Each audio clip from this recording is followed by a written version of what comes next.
Living in the present. That's what's coming up on The Art of Bombing, episode 161.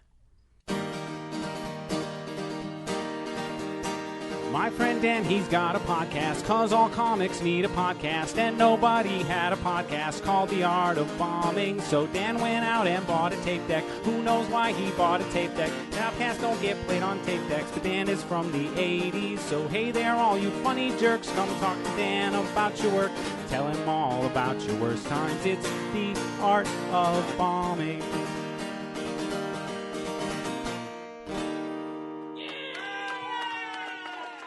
Welcome to a brand new episode of The Art of Bombing. Dan Bublitz Jr. here with you today. It is Tuesday, September 29th. I hope everybody had a great week. I hope your weekend was well. My weekend was fantastic because I went and spent some time with my dad. That's right, because Sunday was his 60th birthday. So I went back home. Took a little overnight trip, real in and out, and went and took my dad and my stepmom out for a nice dinner. We had a nice visit, and then I came home the next day. I got to see a few other people when I was back home, but I'm trying to stay away from other people in the public, I guess you could say. You know, the pandemic is still going on, so still trying to be smart about that. That's what I'm trying to do. Got some things coming up, and we don't need to have the corona interfere with it, do we? No, we don't. All right, so that was my weekend. It was great. My dad's doing well. Like I said, he turned 60 years old on Sunday, and you couldn't tell. A lot of people would not be able to tell that my dad is 60 because he never stops. He is always on the go doing things, and it's actually pretty funny. My dad, he's one of these people that he's really hilarious. Like, he's funnier than I'll ever be, but he doesn't realize how funny it is. Like, he says the funniest things. And him and my stepmom, you know, they're kind of always going back and forth, and they bicker a little bit. And it's really funny just to watch them interact, because it reminds you of a typical old married couple. It really does.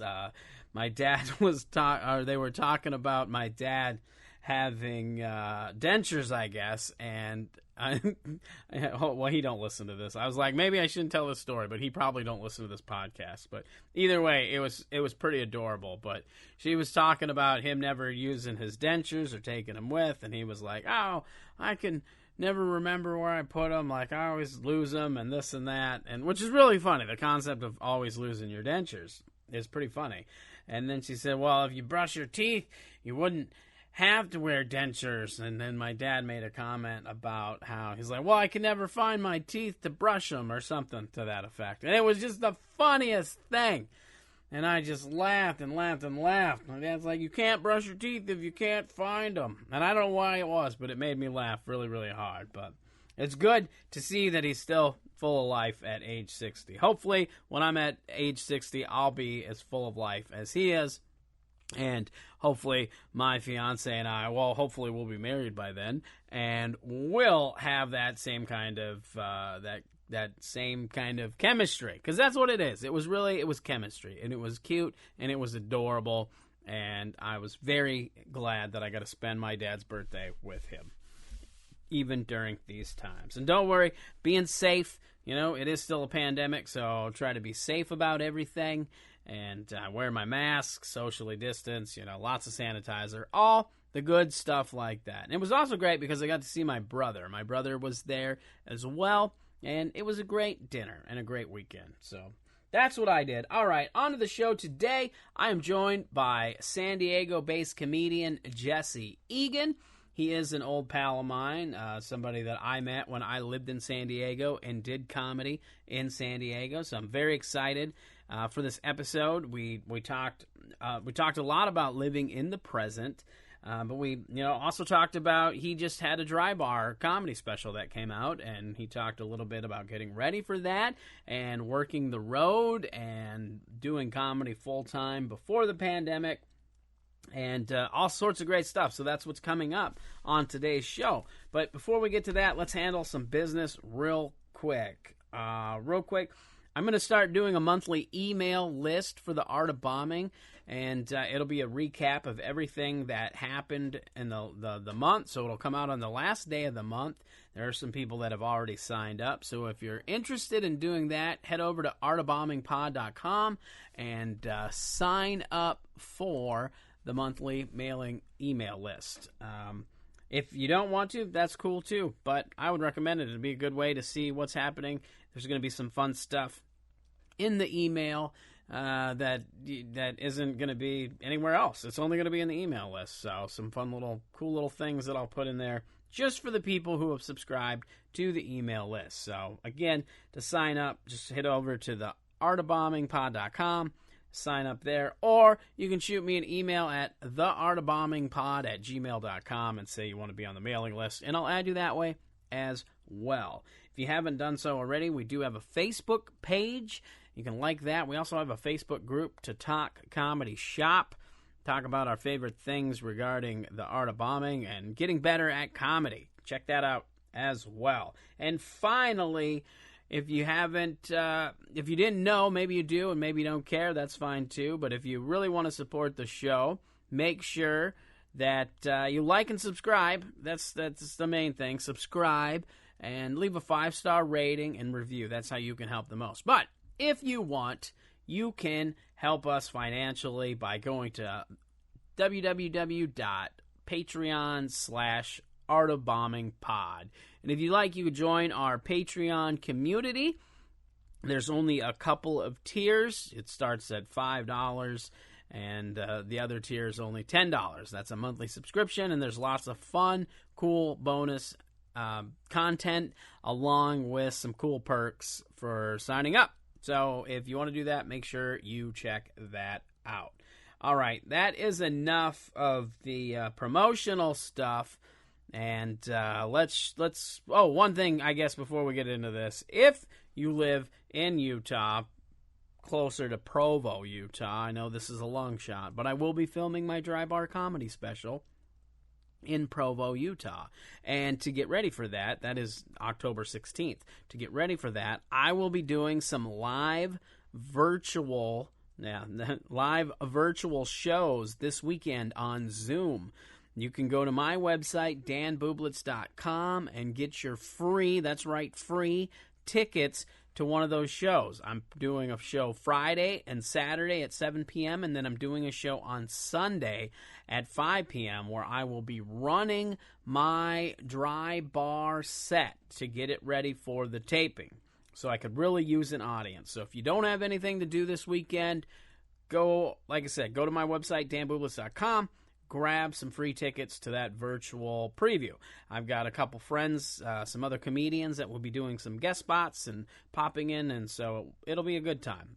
Each show will only be about an hour, so not even going to take much time from you. So be sure to check that out if you can.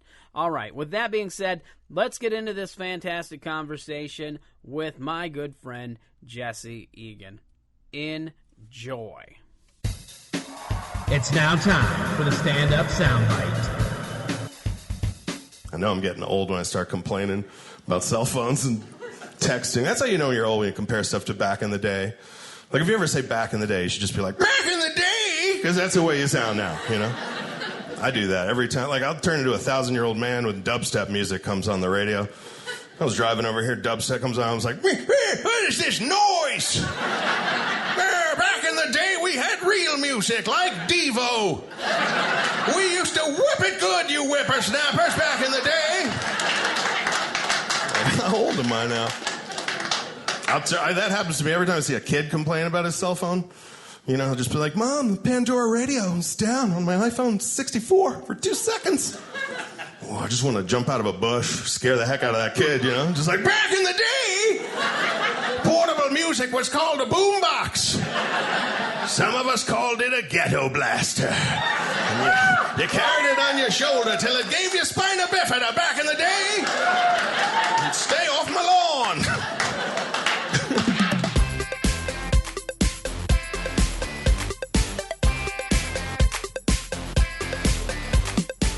Still doing stand-up out there? A little bit. I mean, what you can do. Yeah. I mean, that's the biggest thing right now is there's not a lot of not a lot of stand-up anywhere. No, there really isn't. I did my first show back yesterday on a Zoom, and so it's like 5-6 months, but I'm doing nothing. Crazy. Yeah. I have a cat in here now. How'd that go for you? I enjoyed it a lot. I mean, I think it was because I just hadn't told those jokes in like half a year that I really enjoyed telling them again. I was kind of like, am I going to go back to stand up at all? I don't know. It felt weird, taking that much time off was so odd. But, for sure.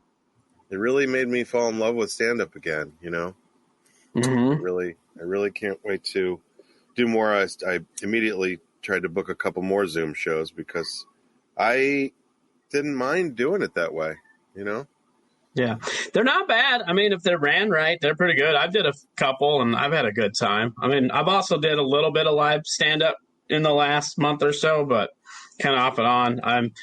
I have a dry bar taping scheduled for October. Oh, that's awesome, man! Congratulations. Thank you. Yeah, so I'm trying to get ready for that. Hopefully, it still goes. It's already been rescheduled once, so we'll see. Oh, okay. Well, that's terrific, though. Mm-hmm. Yeah, yours came out? Yeah, it did. And I watched it yesterday in order to prepare for a set. Because I was like, I probably don't remember my jokes, so I'll watch the special. And I remember, I hate watching myself. And I remember thinking when I did it that it went really well. I was very happy with it.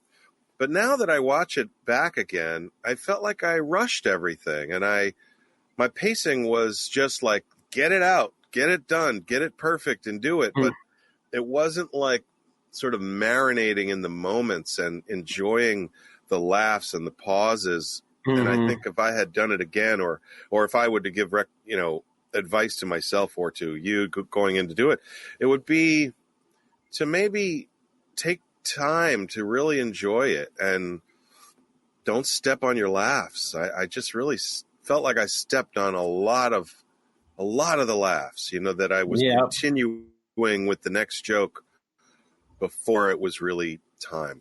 And I didn't remember that from the taping or from even watching it again. Are we recording right now, by the way? Yeah, we are recording. Yeah. Okay. Yeah. Okay. Good. I wasn't sure.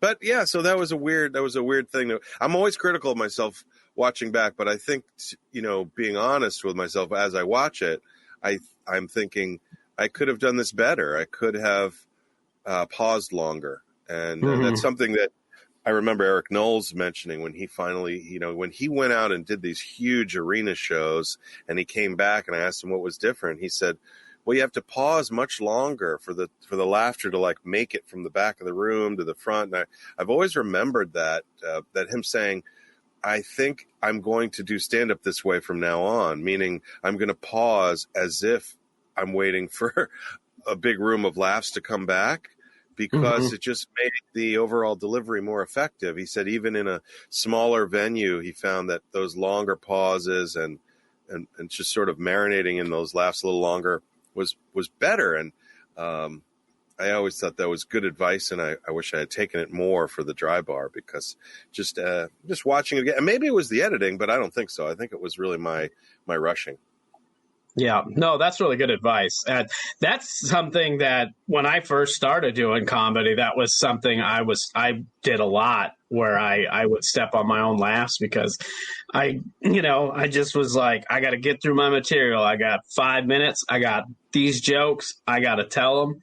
And, it was Chris Clobber actually was the one that was like, he was like, hey, you got some pretty good, material or whatever, but you gotta let them laugh settle. You're stepping on your own jokes, Yeah. And he was like, yeah, because when you don't let them, finish laughing and you go to start your next joke, you lose them, because now when they stop laughing, you're telling your punchline and they miss that setup, and they're like, now they're all confused. And I was like, well, that's a very good point.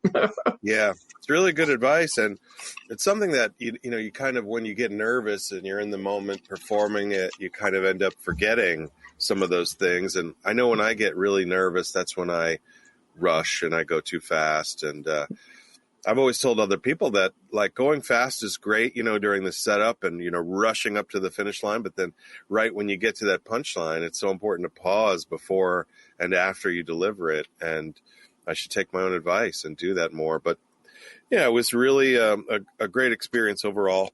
Excuse me. I thought the people there were so nice, and I think you're going to have a terrific time.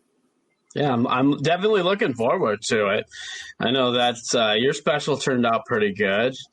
I'm excited for Brandon. I know he's got his should be coming out any time now. So that'll be good too. But I don't know if you know Mahir Mata. He did his right before mine, and his came out, and I mean, he's so funny. It's really, really good. Definitely recommend it. Yeah. He actually got to do his on my birthday last year. Oh yeah, his filmed on my birthday, which was kind of funny.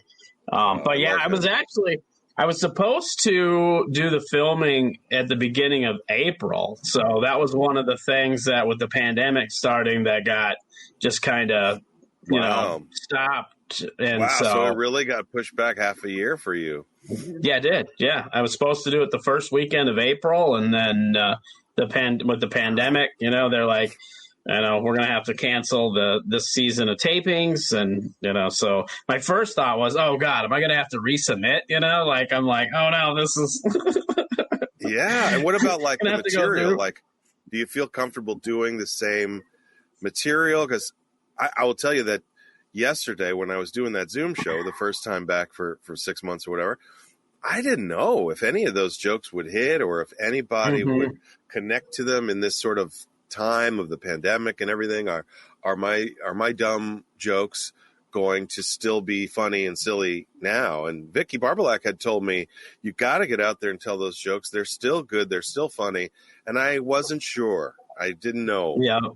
And so that's what my fear would be, if that I had to put it off for 6 months. I'd probably be sitting there trying to write new, COVID jokes or something. And I don't know if that's really the best, because you want it to stand the test of time, right? You want your special to encapsulate like your entire career of comedy, not just, or at least the last several years, and not just like the last 6 months, right? Oh, absolutely. Absolutely. I mean, it's definitely not going to be what it would have been if I would have taped it in April. I mean, I've written some stuff since then, not topical, but I've just written some other jokes. I mean, a lot of comedians with the pandemic, they just kind of, shut down and didn't know what to do or whatever. And I took time to work on some of my older stuff that didn't work and things like that, just like that kind of thing. And so I've got some new stuff, and I wrote, a few little silly things and stuff like that. So stuff that's going to be definitely better for the recording. That's great, man. I got cats running in here too, so I know what you got going on. Oh yeah. Now she just came to get the cat. That's funny that you mentioned cats. I have one cat of my own.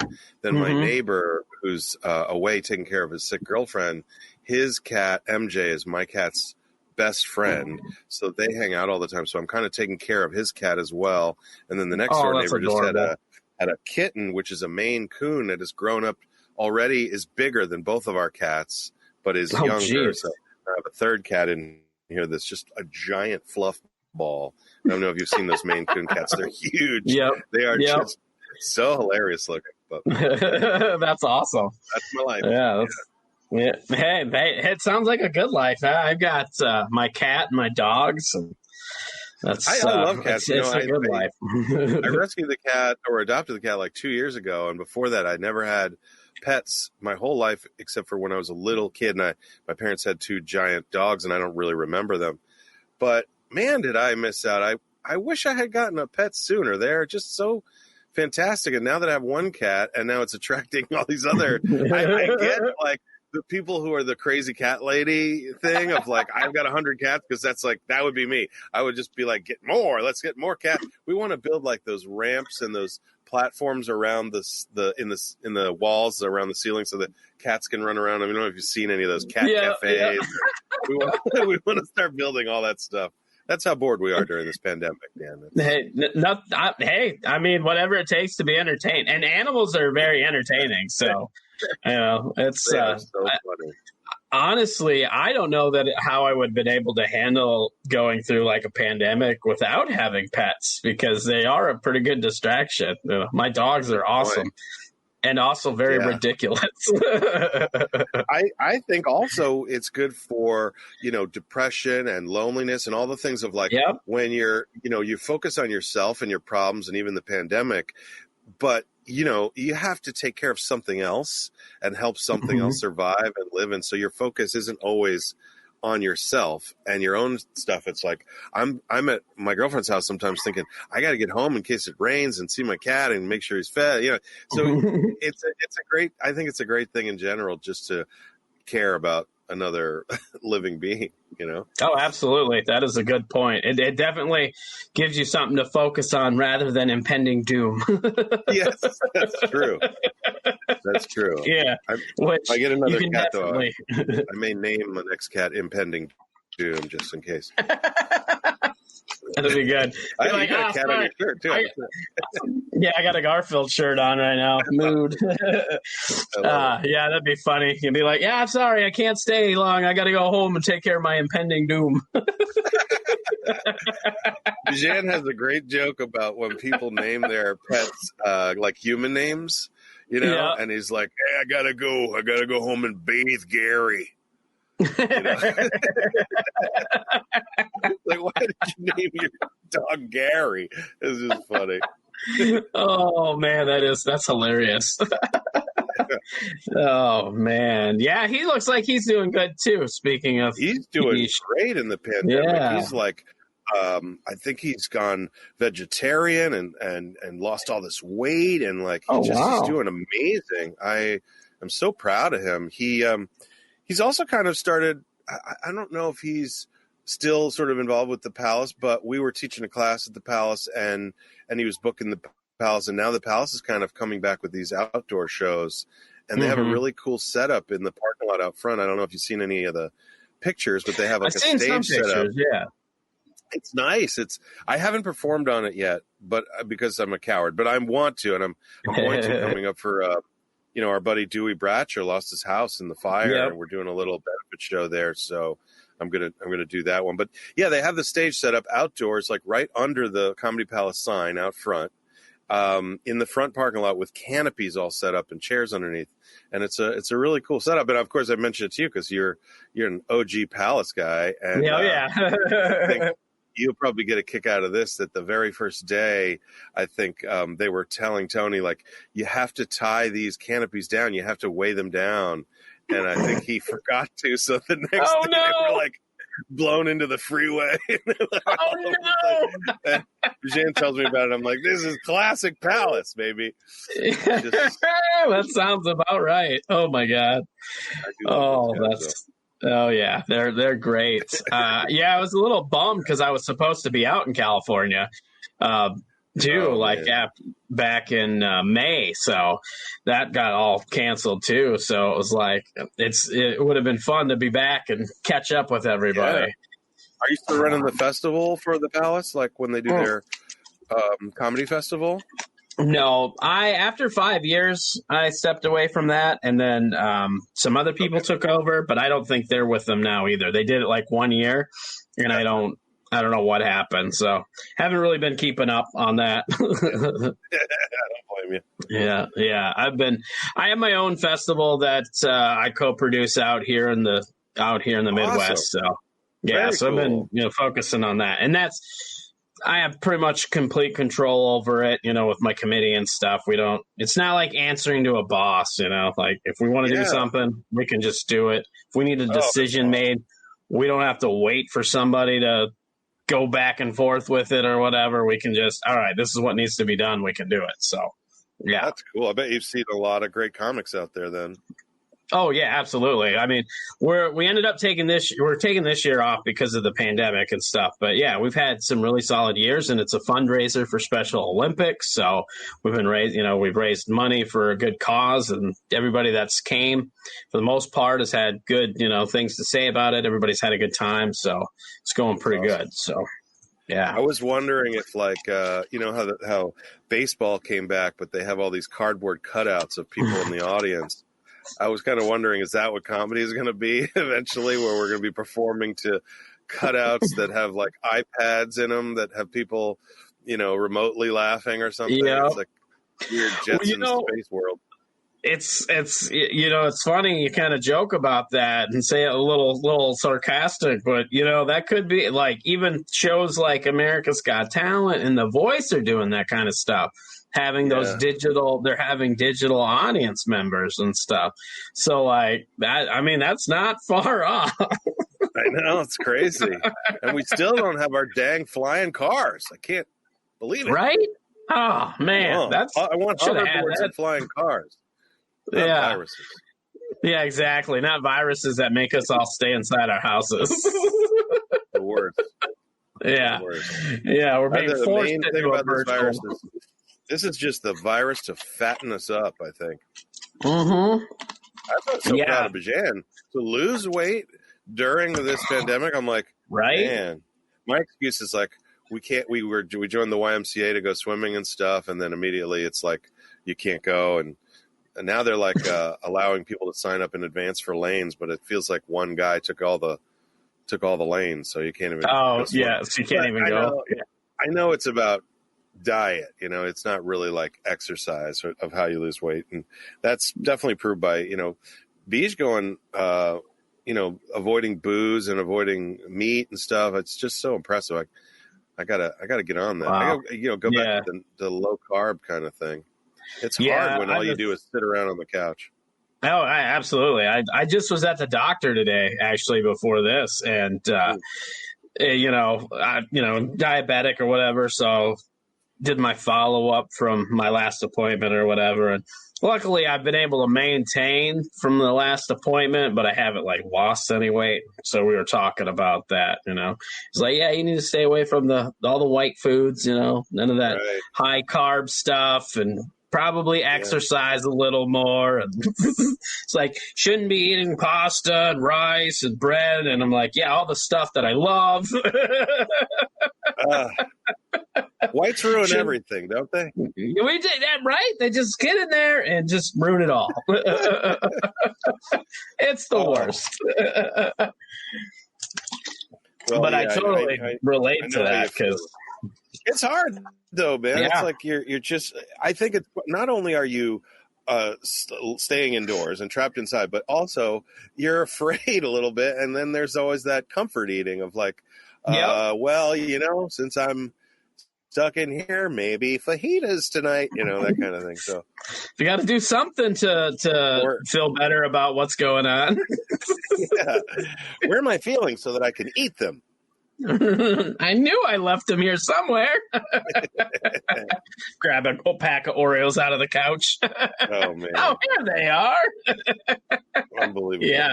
Yeah. Well, and it's tough, too. Like, because I know you did pretty good job for a while there, too, where you lost a bunch of weight. And then, I did the same thing. I lost a bunch of weight. Then during the pandemic, I gained some. And now I've been able to maintain, but, like, I can't get back to where I was, and so that's even more frustrating because it's like I was already at this place and now I can't get back to this place. I know, it's a constant battle, man. I remember Chris Jazz telling me after I lost the weight, he just came up and took me aside and he goes, "Hey, can I give you some advice?" I was like, "Yeah, sure." He goes, "Don't get cocky."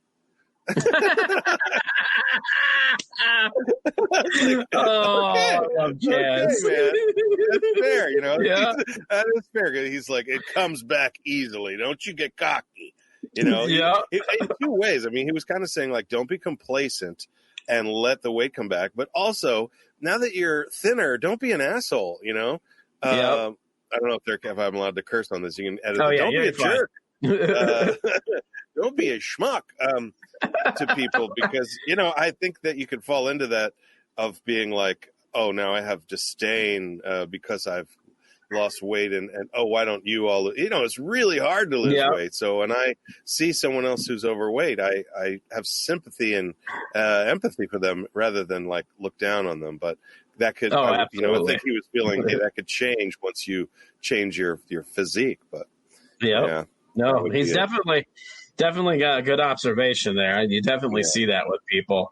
The same thing actually happened to me too, where we joined the Y like right before the pandemic. Like I think we were like members for like a month, maybe 2 months, and then they closed, and then they were all closed down. Like you couldn't even go. I'm like, well, this sucks.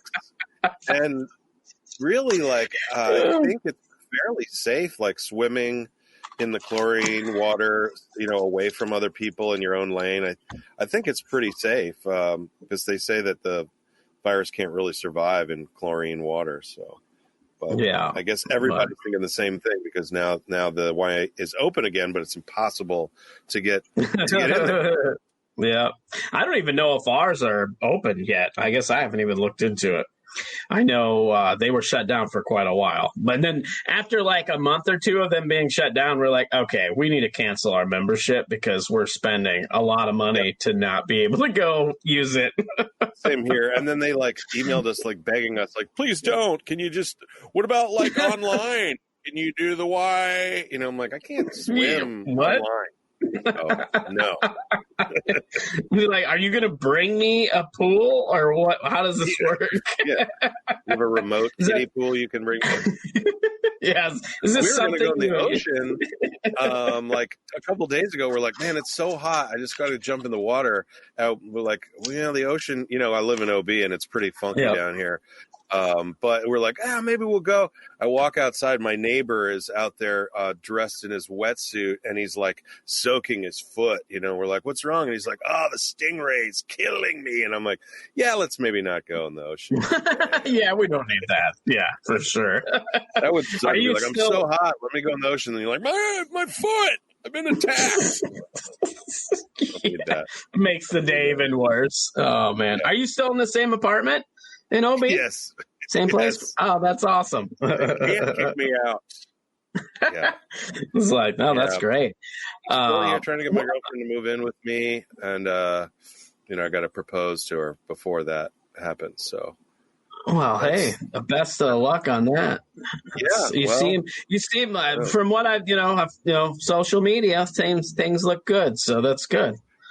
Yeah, I mean, we were supposed to be in Italy. We were going to go to Italy, but then the pandemic and the Italy became like the epicenter of it. And I know that the podcast is sort of about comedy and bombing. And I was going to tell you that the last time I really bombed super hard was right before.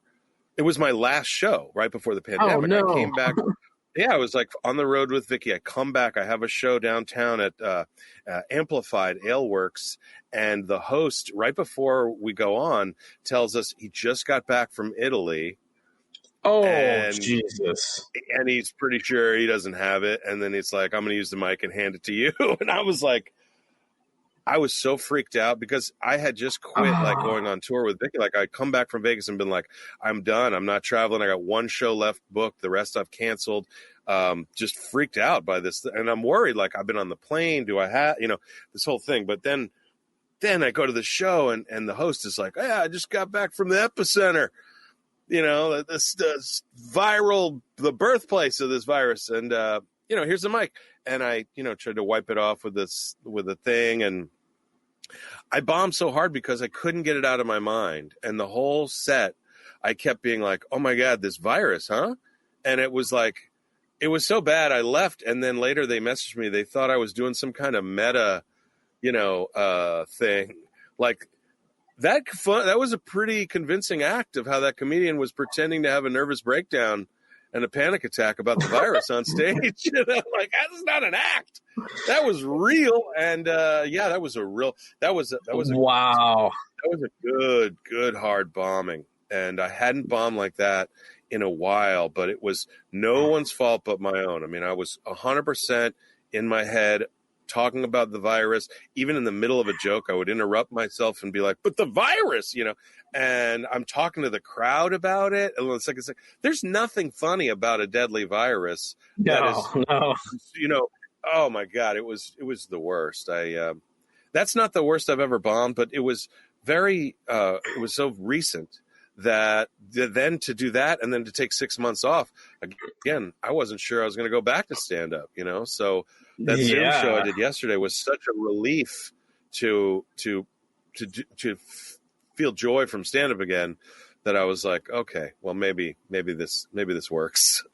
Yeah. But, and that too, you just started doing comedy full time like last year, right? Like you just transitioned to being full time. So I had quit my job at Winston's, where I was working there for 20 years and, part owner and manager of the place. And I kind of gave it all up because the stress was killing me and I just didn't want to do it anymore. And I really wanted to try something different. So I went full time, and I had a few months of that, of giving that a go, and it was great. And then boom, it's all on hold, and I'm, hoping it comes back, but, you gotta move forward and think about, but also I think living in the present too, like worrying about the future right now is just stressful. And it's better to just say, hey, I'm alive today. I've got this day to enjoy. And my girlfriend and I have gotten on a couple little trips to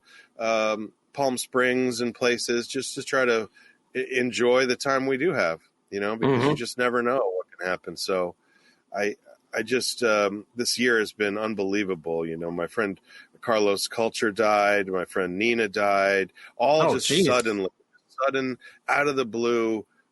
And it just reminds you just don't know what can happen. And regardless of the virus, that's not, you can walk outside and get hit by a car. So I'm really trying to just be appreciative and grateful to every moment that we do have.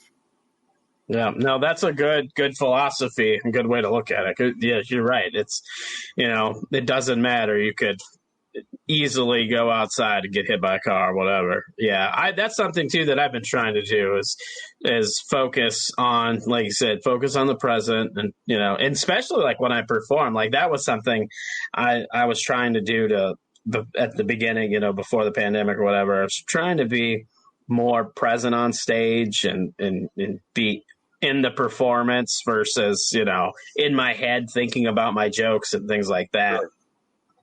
Yeah, because we end up just reciting from memory, and then it loses all the passion that we had for this material. And I noticed even in the Zoom thing, so, they had all their mics muted, so you couldn't hear any laughter or anything. No. And half of them didn't have their webcam on, so you couldn't even see any faces. So you're just performing for black squares with little names and in silence.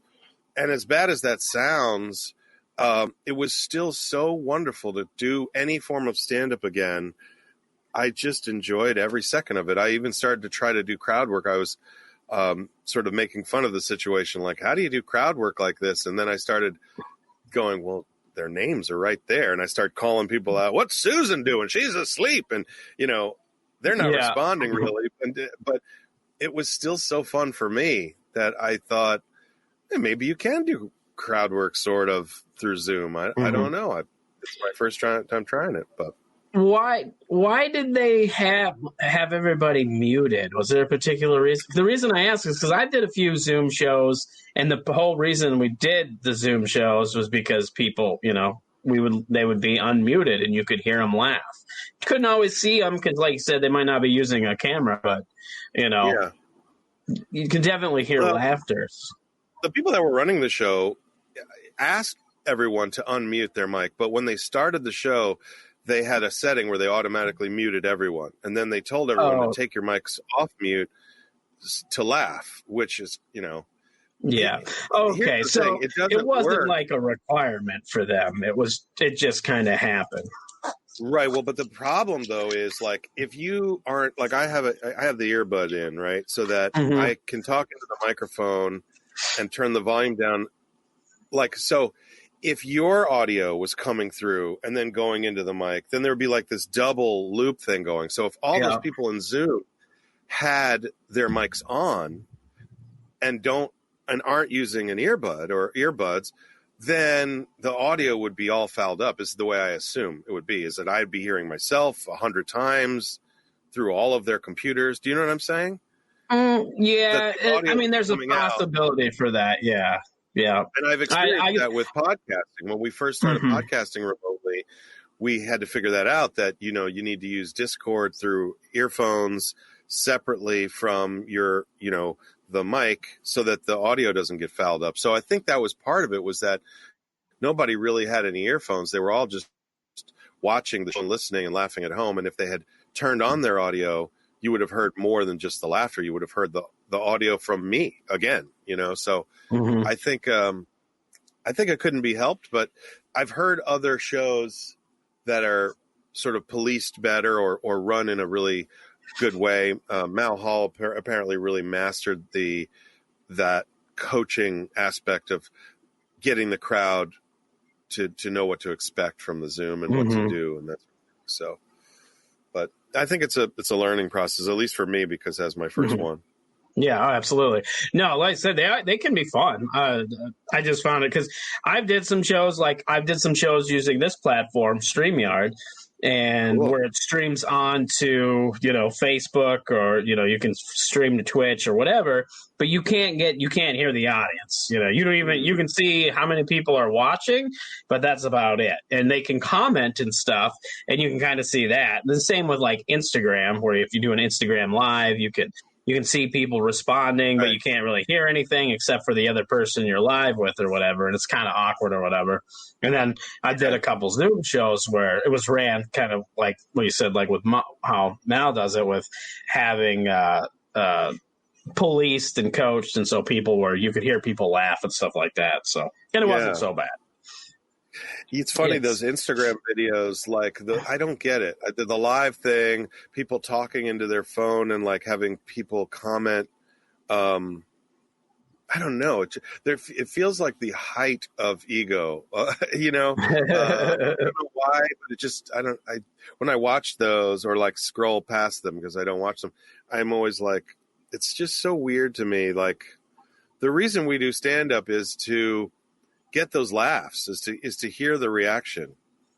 I don't understand the whole broadcasting yourself without hearing sort of I guess you're reading some kind of, I don't know.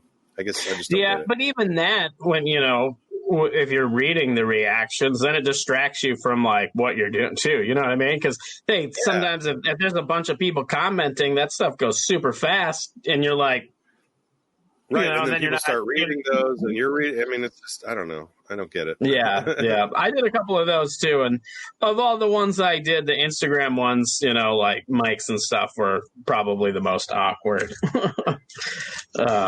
That's for sure. But it's something, that we all have to kind of learn to do now. I mean, it's one of them things where this is where comedy is going to be kind of evolving to. Because even if stand-up comes back, or when it does, it will come back. It's already slowly coming back.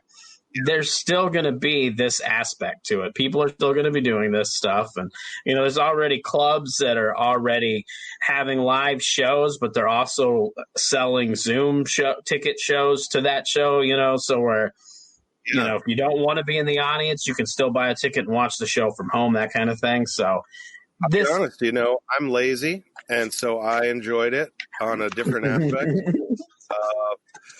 It was Zoltan and I doing this thing, this corporate thing or whatever for the Zoom. And afterwards, I think I enjoyed it more than him because he's done a couple others that have gone better, and it was so silent and the whole thing. But afterwards, I was like, that was great. That was a lot better than if we had flown to Fort Lauderdale and done that. Yeah, right. And he was like, you know what, I agree. That would have been just about equally fun. But we would have had to fly all the way, you waste all that gas and time and effort and just, being in another state and having to go to Florida and find a hotel and all that to do 15 minutes or whatever and then come back.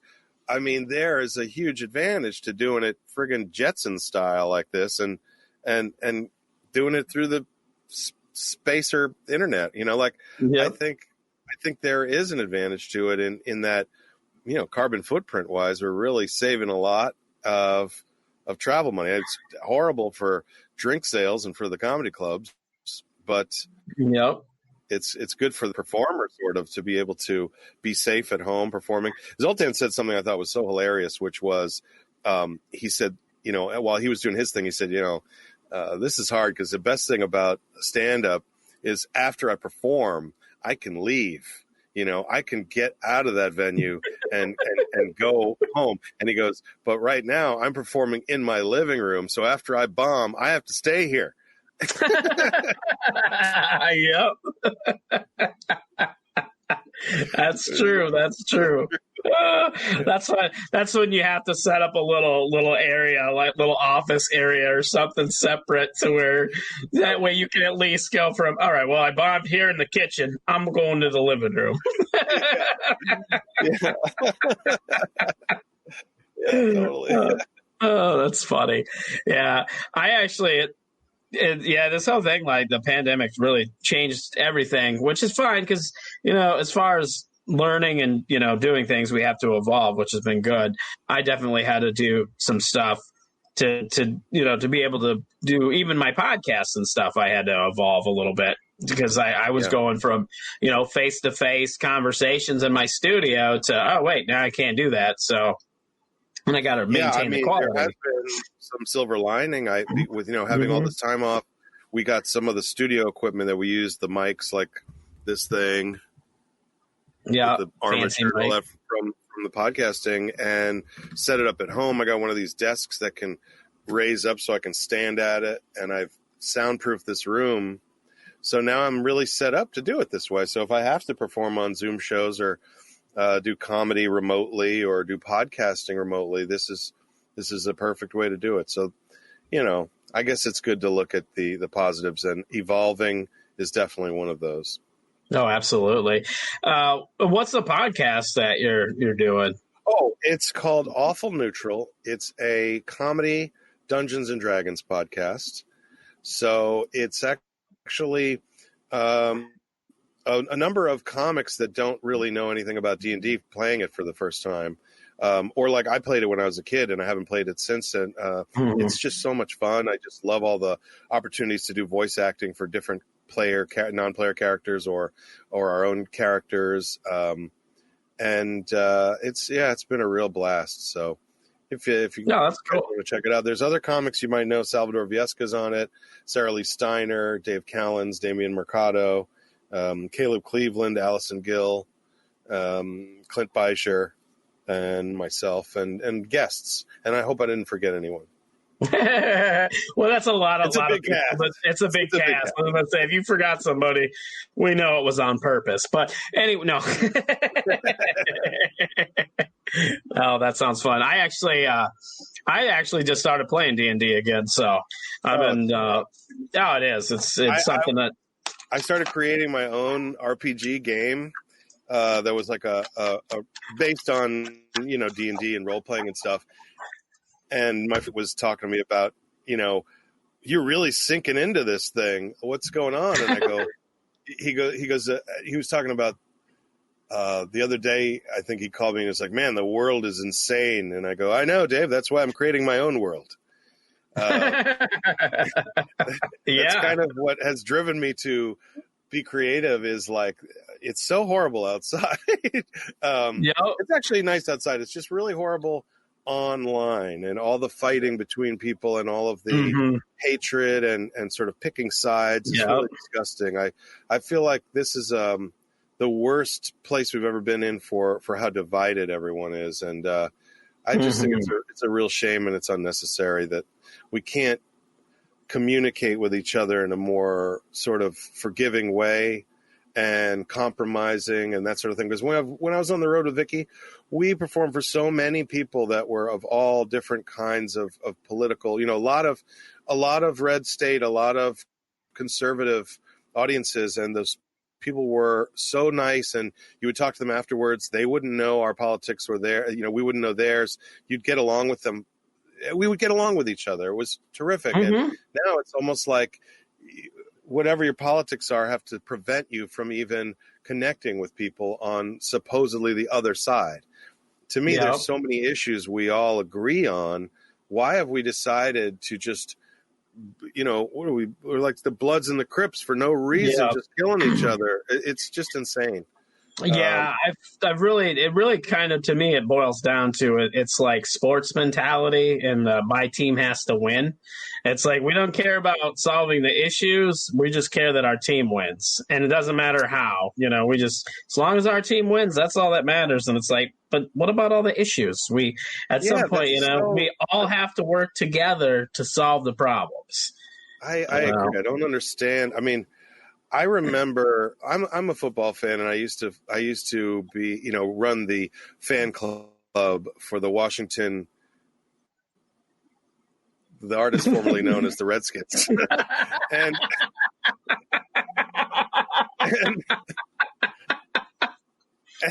and at those games, and like, I've been a fan for my whole life since I was in first grade or whatever. So I love the team, the whole thing. But I would watch people get in physical fights. They're drinking and watching the game, but I've seen grown men cry over football games. And I wanted to take them aside and go, you're not actually on the team. And the players that are on the team are going to go home tonight and sleep on a giant bed of money and not cry. Why are you crying? And that's what I don't get about the politics thing, is the people that we're fighting over don't give a shit. They're going to go home and be rich and powerful, and we're going to fight in the streets about their dumb shit. It's so ridiculous that we are picking team instead of the issues. I don't care as much about the team as about the planet. So for us to just pick sides, the two sides of the political spectrum are actually very similar. They're both practically the two sides of the same coin. If we had other parties, I would say, well, there's a variety, but it's the same basic thing. Although we've decided to, vilify both sides with this extremism, and the whole thing just kind of makes me sick. Well, and the other thing with that too, to just kind of add on to that, that makes it like, you see social media, people are constantly fighting over politics and whatever, and getting angry at each other, and there's that disconnect. And, it seems like everybody's so divided and nobody can get along.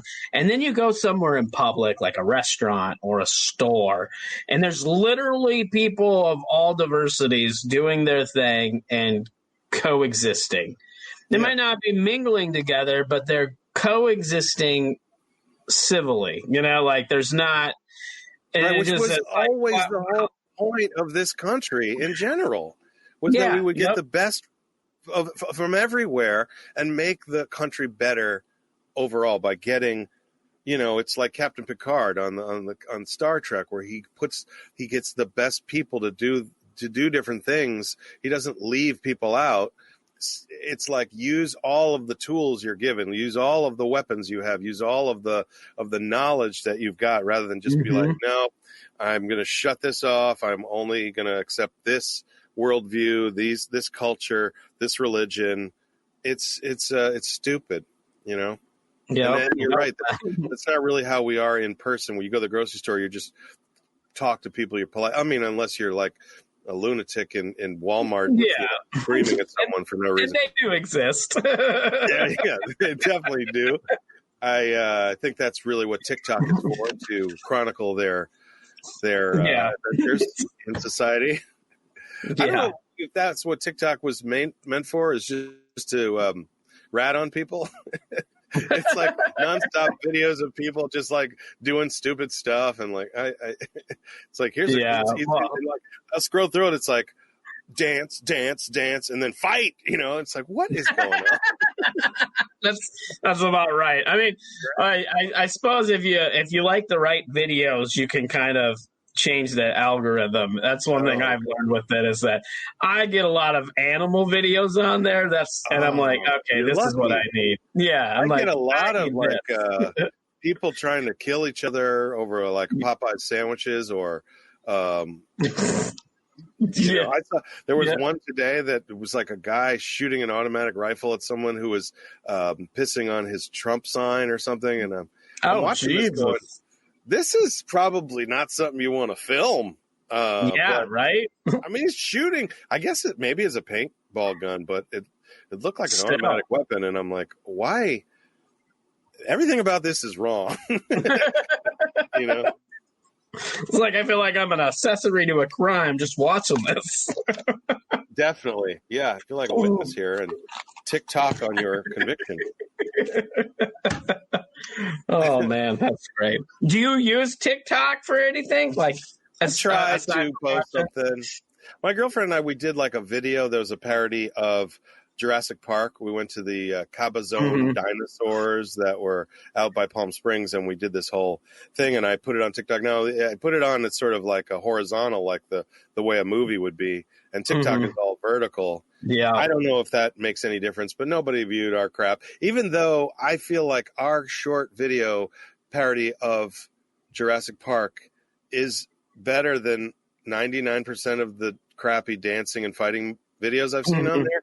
Those all have millions of views. So I don't think TikTok is the format for like putting together a well-made anything. It's just for, you know.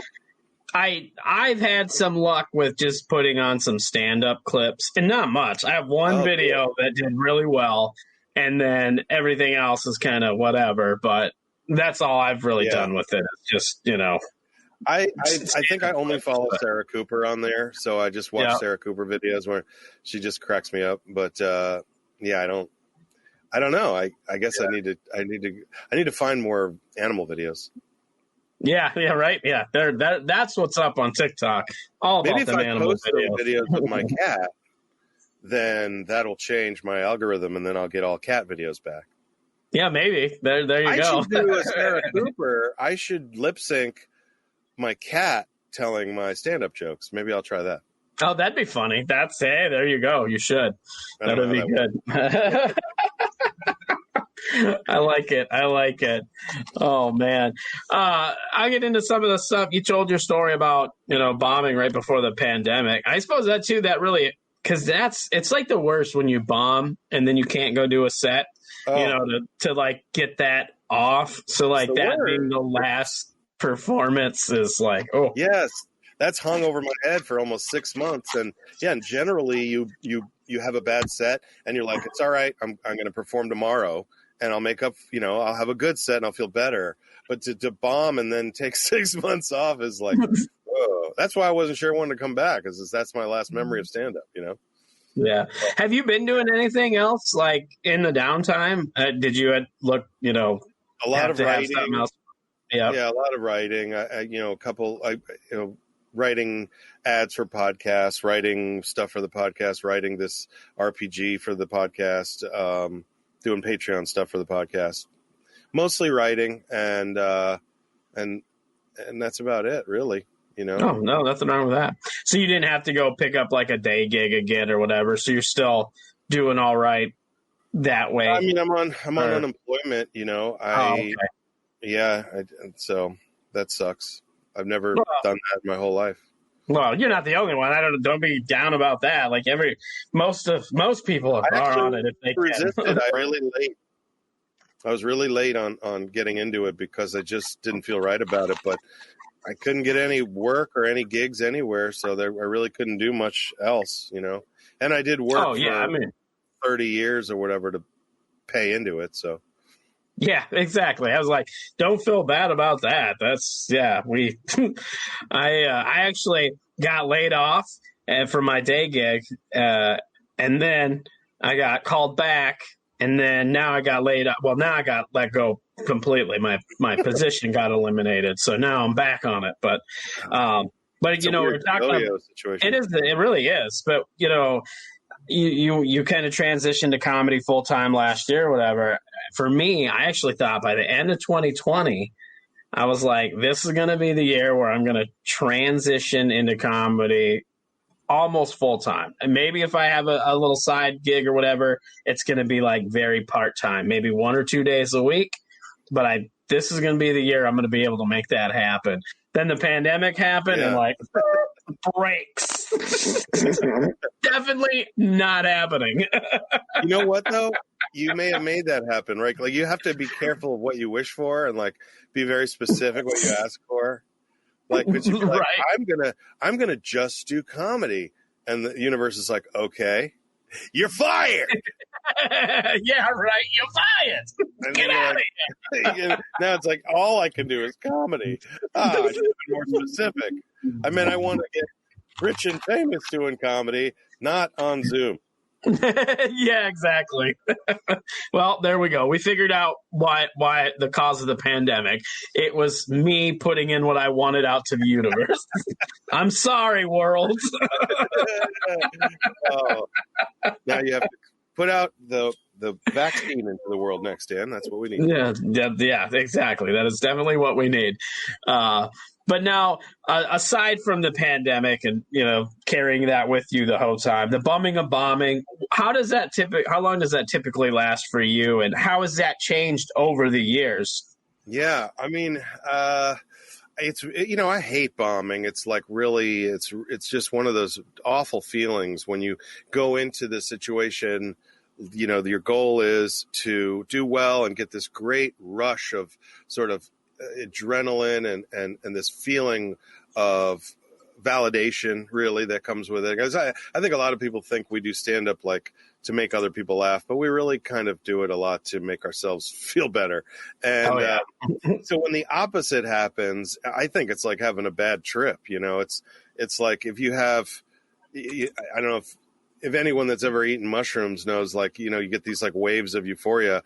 If you ever have a bad trip, it's like waves of anxiety. It's the absolute worst opposite of a high. And that is what bombing is. It's just this, like, you feel like garbage and you feel like a whole room full of people didn't get you, don't like you, don't think you're funny. And you just go home feeling miserable. And sometimes it's the audience where the audience is rough. I remember one time in Alabama, Vicky and I had a show where we felt like we bombed for 2 hours. Like I felt like I bombed for half an hour and then she bombed. We felt terrible. We finished the show and Vicky's saying, well, we're not going to come back here. And then I turn and look at this. We're at the merch table and I turn and look. Every person in there, I mean, maybe 400 people were online to buy her merch. They loved the show. Everybody came up and was like, that was amazing. We loved it. They were 1,000 years old and were quiet and didn't laugh at anything, but they enjoyed it. And so we had this weird experience of thinking we bombed because it's a huge room full of people, but they were all just quietly laughing to themselves, I guess. And just the weird, I mean, that was the most merch we sold anywhere, was at a show where we thought it was so bad we probably shouldn't come back. So just bizarre. And I've experienced that before on the road with her where you think it's gone horribly and they stick around and then the opposite has happened where you crush and you feel like you couldn't have done better, and then everyone makes a mass exodus. They don't have any spare money, they don't want any merch or whatever it is. They don't even, they're just out of there. And so you just can't gauge. You have no idea. The merch game is so bizarre. You just never know. Oh, yeah, it really is. Now with that, I mean, because you had the Dry Bar come out, and then now and before you were primarily opening for Vicky, right? You're doing a lot of her, pretty much her main opener, right? How is that? I was on the West Coast. On the West Coast. On the West Coast. When we first started, I was basically featuring and opening for her all over the place, but then it sort of got, it's expensive to fly me all the way to the East Coast if she has a comic on the East Coast that's, reliable and can just drive there and do it. So she started using another guy on the East Coast who I call my East Coast doppelganger. He's the evil Jesse. I would like to meet him one day. Or maybe he's the good, I don't know. But yeah, so I would do a lot of the feature work and the opening acts on the West Coast stuff with her. And it was a really great experience, great adventure overall. And it wears you out a little bit if you travel too much. We did some long runs where they're like one-nighters, and we have to drive from Huntsville, Alabama to another Birmingham, Alabama. We did several nights in a row in different states, Nashville, and then Alabama. And it was like I'm doing all the driving and she's doing all the heavy lifting on stage. Of like once in Alabama, I think they added a show, so we did a 4:00 show and a 7:00 wow. show and a 10:00. I mean, she's doing 3+ hours. It was just insane. So it'll wear you down. And when this first hit, and I stopped sort of flying to Vegas every week to do the show at the Kimmel Club, I was honestly a little relieved at first. Like, I really can use a break from all the traveling, not the performing, but the being on planes. Mm-hmm. Fat guy on a plane, not fun. How was that? Do you feel like it's helped your fan base, if you will, like a social media fan base, that kind of thing? Have you seen any growth with that? A little bit, yeah. I mean, I definitely have picked up some of her fans, but a lot of those people, they really loved her from America's Got Talent, mm-hmm. and they're not really like social media people. So not as much as maybe you would hope if it was maybe, but I think more so than that, the experience was really good for my stand-up in that mm-hmm. you learned how to hone the act to make it work everywhere, so that you could travel to different parts of the country and not feel like, I have to change this material because it's not going to play here. You eventually revise it or cut stuff out that doesn't really work everywhere. And I think it makes a much stronger set. So I thought after traveling and working with her so much, it made doing dry bar a little easier. Although that's a bad example because I had to censor a number of things and I had to rewrite a joke to clean it up, which was actually my favorite joke. And I don't think it hit quite as hard, the cleaner version, but that also made me think, like, if I had been working super clean this whole time, it would have been easier. And I do work clean in general, but when you work with Vicky and you do casinos with her or things like that, she's a little randy, a little racy. And so you kind of got to get into that mode a little bit. Not like, I don't do dirty jokes and I'm not like vulgar or things like that, but you loosen up a little bit, like you would do a different set at the Comedy Store or a casino than you would in a church or something. So, but I think the preparation it really helped me a lot with stand-up and just like Zoltan had told me, you're training to do the job that you want, meaning like you're shadowing her. You're watching her headline, learning from her how to do a full hour while you're doing 20 or 30. And I think he was right that it's very good sort of on the job sort of training to move up to the next thing. And then locally, of course, I would headline around San Diego. So when I'm not on the road with her, I would do the 45s or the hours around town here, which is, a lot more challenging, but a lot of fun to get to be a headliner. And then when you're on the road, it's like less pressure because you're just doing the middle act and the headliner has to anchor it. So. Yeah, no, that makes sense too. Yeah, the middle is definitely a good spot to be. I love the creamy center. That's right. Now, nobody wants to just be a feature forever, I don't think.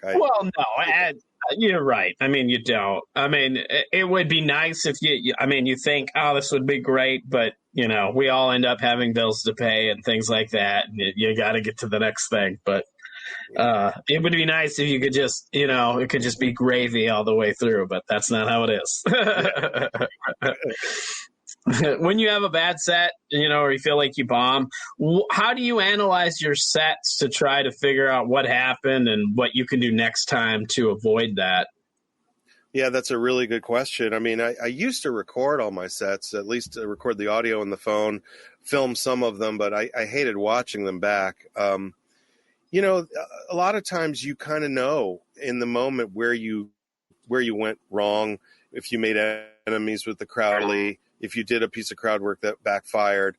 But sometimes you also know that the crowd is just really timid and quiet and that they're just not going to give you what you want. And some of it is your attitude. Like, I know when I'm in a bad mood or if I'm feeling sort of just low or whatever, it's harder for me to project this positivity on stage, which is essential to my character, like to be silly and fun and smiling and enjoying yourself. I think really it projects that energy onto the audience where they then give it back to you. So sometimes I'll know afterwards just that, like, I just wasn't really in tune with them. And I was against them. I was thinking, I'm going to beat them. I'm going to, instead of thinking like we're in this together. And a lot of it is just that little mind state. I think most of the time when I bombed early on, it was because my material was horrible and I wasn't writing it for the audience. I was writing it for myself. And, sometimes you're trying to entertain yourself or your open mic buddies or whatever. And that stuff doesn't fly with your grandma or with the regular audience that you've got. And so kind of learning to, I think the Comedy Store was the best for me, was learning at the Comedy Store La Jolla how to make everyone laugh and hopefully in unison. That was a really good place to learn that.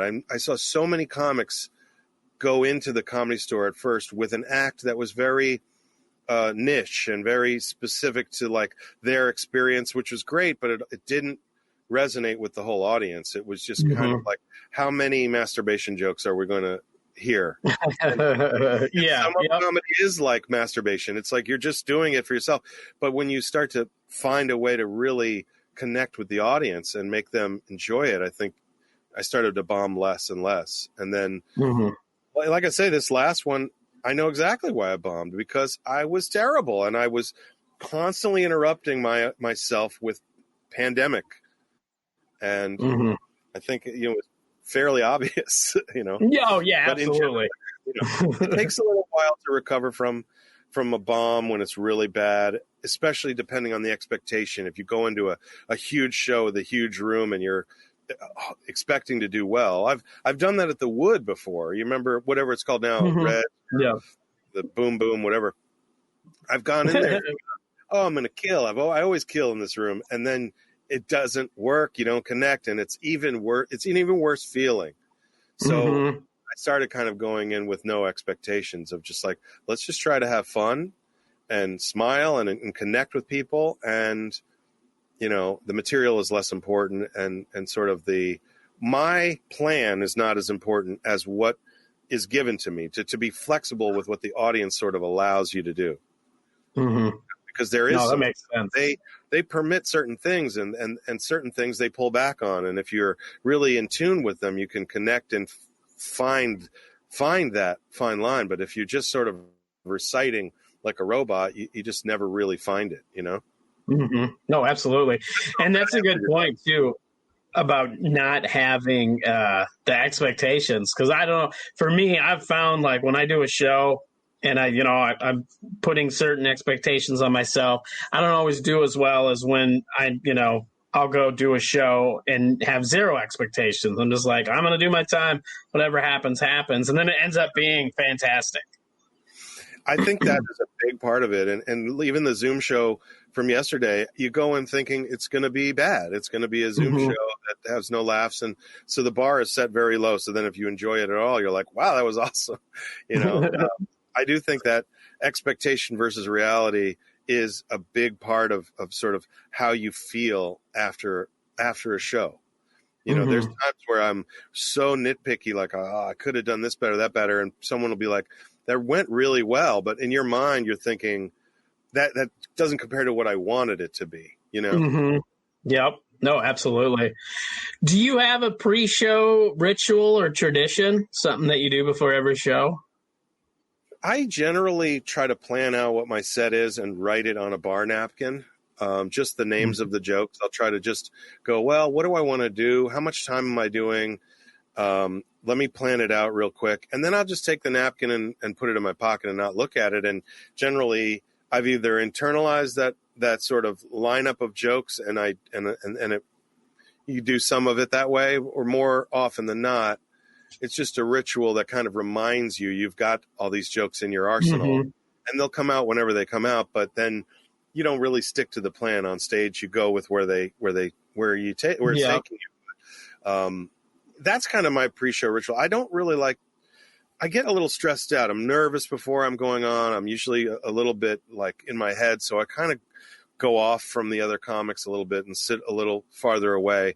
But then when it gets closer to my time to go up, I always try to watch the comic before me, or even maybe two comics before me, for a couple reasons. Like, I don't want to repeat crowd work they've done, but I do want to call back something they've done that's good. So when I open my set, I might interject myself, my character, into a story that they've done previously to call it back. Like if they're talking about a fat guy or something in their set, and then I go up and say, well, I was at the grocery store and this guy cut me off, and that means I was that guy in their story. Yep.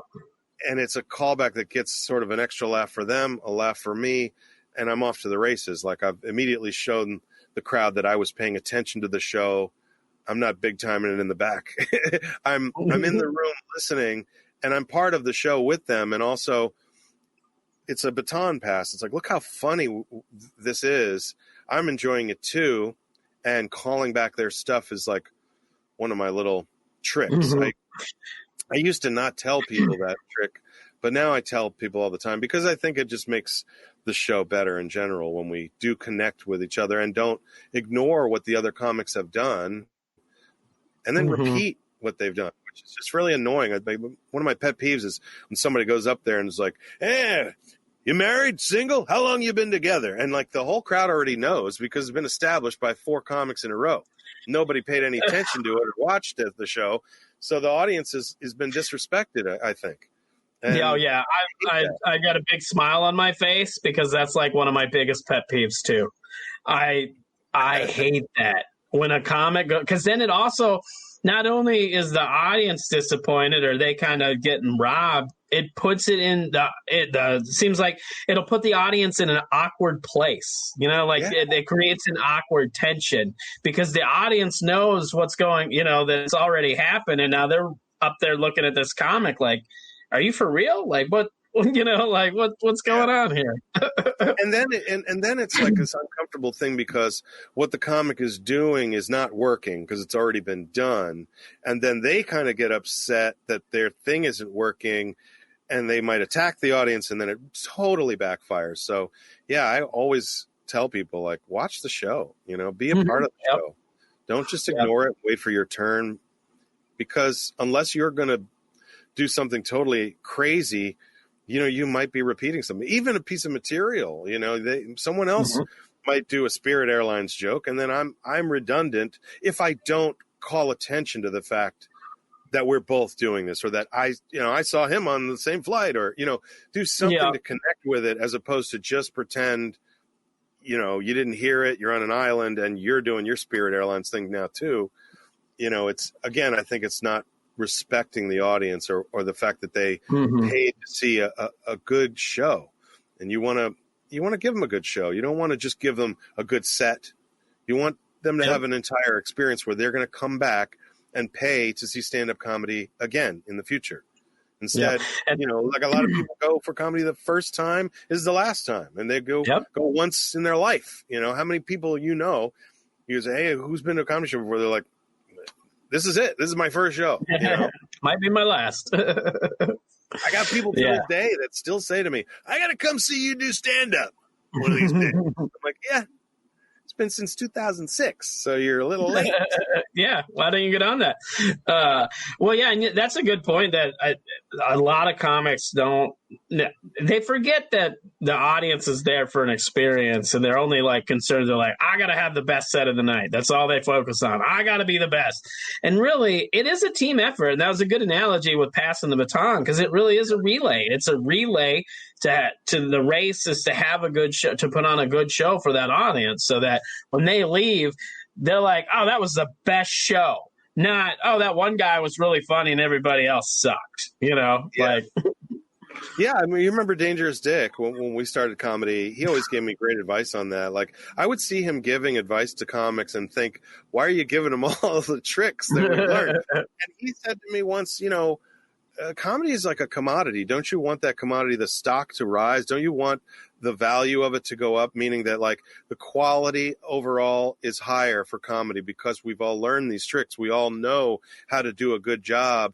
It'll raise the value of stand-up where more people will come see it because more people will enjoy it, word of mouth, etc.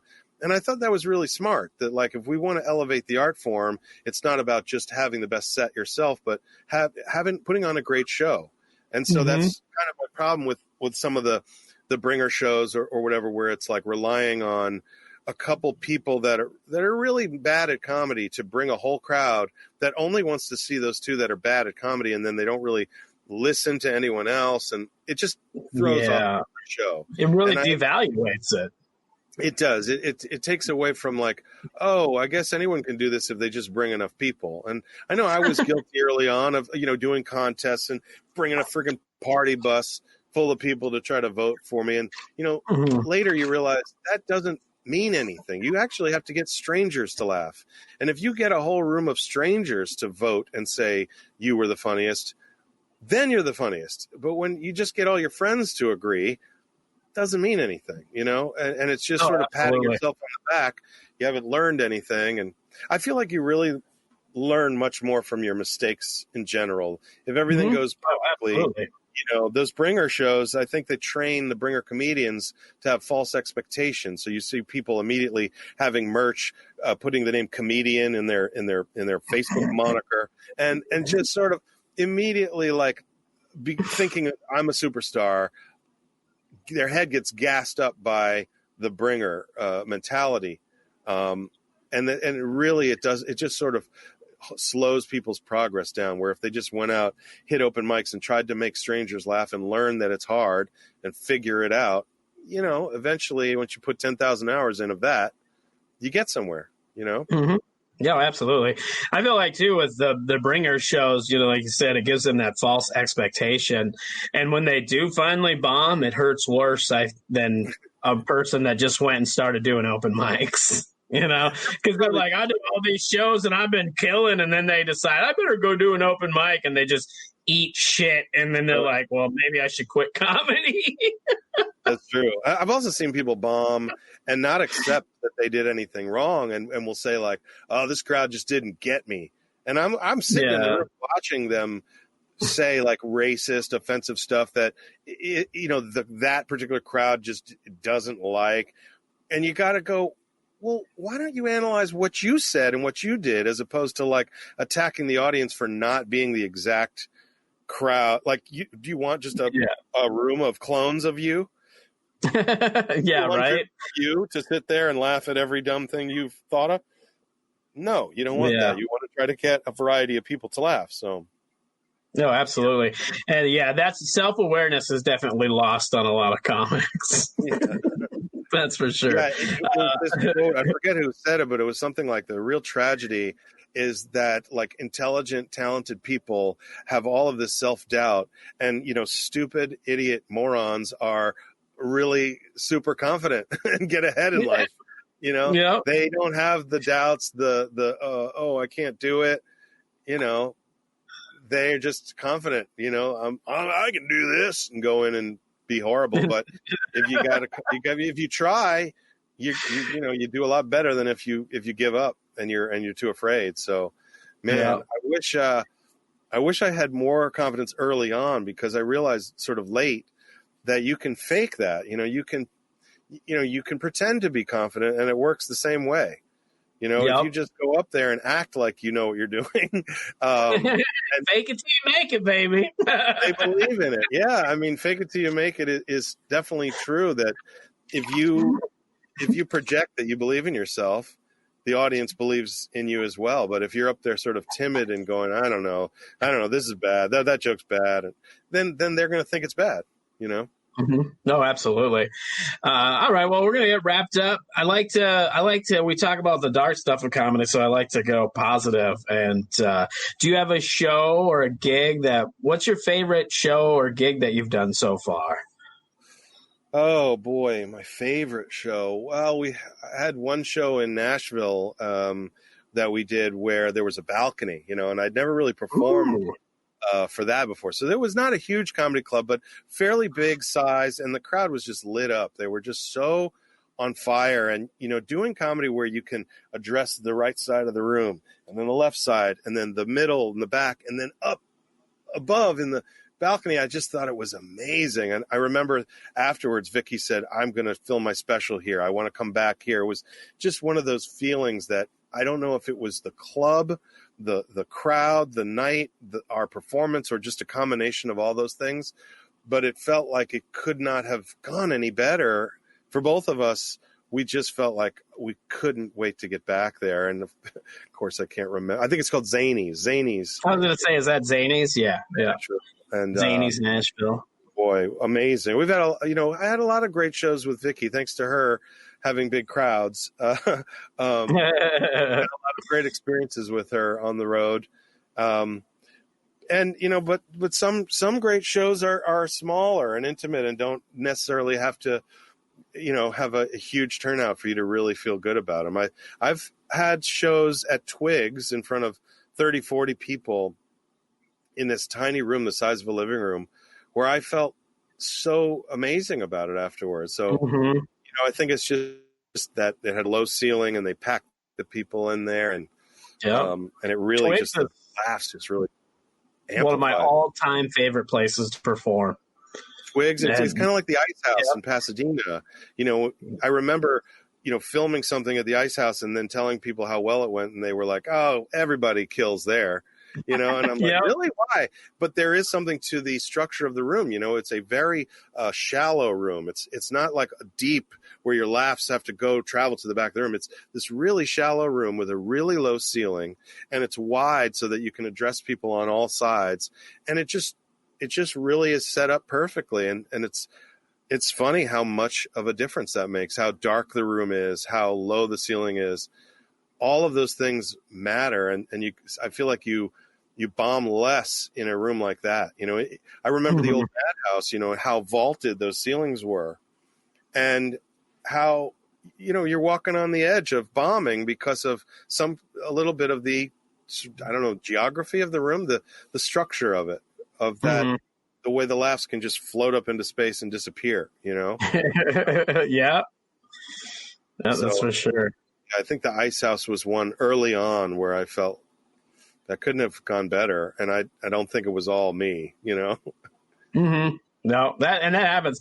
It's funny because I listen to a lot of podcasts and stuff too, and anytime somebody talks about the Ice House, they're like, "Yeah, that room was made for everybody to kill. If you don't kill at the Ice House, you're doing something wrong." The Belly Room too in Hollywood, at the Comedy Store Hollywood, had a few good shows in the Belly Room where it's another small room, and you feel really good about it. And I remember bombing downstairs afterwards. I went upstairs and did the Belly Room and had this amazing set.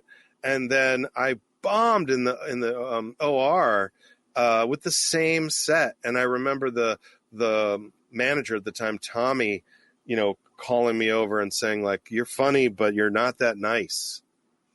And I was like, "What does that mean?" And he goes, I don't believe that's you. Like, you're really not that nice. I don't think.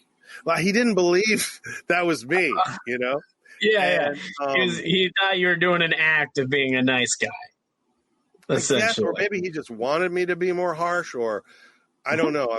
I never really could figure out that advice. But I had said to him at the time, like, I don't get it. I bombed down here and I just killed upstairs. And he goes, the Belly Room. It's a marshmallow fluff candy cotton room. I said something like that. It's a cotton candy fluff marshmallow bullshit rainbow room. Like, I don't know what exactly. He was just saying, it's so easy up there. Everyone kills. Which, of course, deflated me. But yeah, right? You're like, I just did good. And then it's like, why'd you have to take that from me? No. That's funny. A weird feeling to bomb and kill in the same building on the same night. Oh, yeah, I'm sure. Pretty weird. I'm sure that is. I mean, because it's one thing if you do multiple sets in a night, you bomb, and then you can go do something else, and then you do really good, but it's at a different venue. But but that's try the definitely same jokes, basically, to do the same set and to have such varying reactions. So weird, Oh man, I'll bet. That sounds like it. So the last thing I like to do is called pick a number. You're going to pick a number between 1 and 20, and I'm going to read you a corresponding question. Okay. 7. 7 it is. All right. What song would you have played at your funeral and why? What song would I have played at my funeral? The only time people ask me what song, every once in a while, you do a show where they ask you what intro music you want. And I'm always amazed to get that question. I'm like, really? I get to pick my intro music? And I always pick Missy Elliott, Sock It To Me, because the way that song starts is like the most tremendous dun dun dun dun. It's like the Delphonics sample, and it just amps me up where I feel like I'm ready to box somebody. I feel like that would be my outro music as well, of like he did it. He fought the fight. That's it. Sock It To Me. And the funny thing is, when you listen to lyrics of Missy Elliott, Sock It To Me, it's all like from the perspective of like a woman that could really take some D. So it's like really not appropriate lyrics for a dude's intro music, but I use it every time. I love it. Oh, that's awesome. I love it. All right. Well, where can people find you online? If you got anything you want to plug or promote, go for it. Yeah, absolutely. You can find me at Jesse Egan Comedy on social media, Facebook, Instagram, Twitter. And you can check out my special that's called That's the Spirit. It's on drybarcomedy.com. And also check out my podcast, Awful Neutral, which is a lot of fun, and it's a comedy Dungeons and Dragons podcast. So that's all my stuff, and I really want to thank you, Dan, for inviting me to come on. It was so much fun. Yes, this was great. Thank you. The Art of Bombing is a Blitzed Entertainment production. Hosted and produced by Dan Bublitz Jr., The Art of Bombing intro music was written and performed by John Holt. All other music used in this podcast was under the Creative Commons license. If you would like to help The Art of Bombing, you can do so by subscribing, rating, and reviewing our show on whatever podcast application you use to listen to The Art of Bombing. For previous episodes, blogs, and more, visit artofbombingpod.com. Have a great week, and remember, stay safe so you can live to love.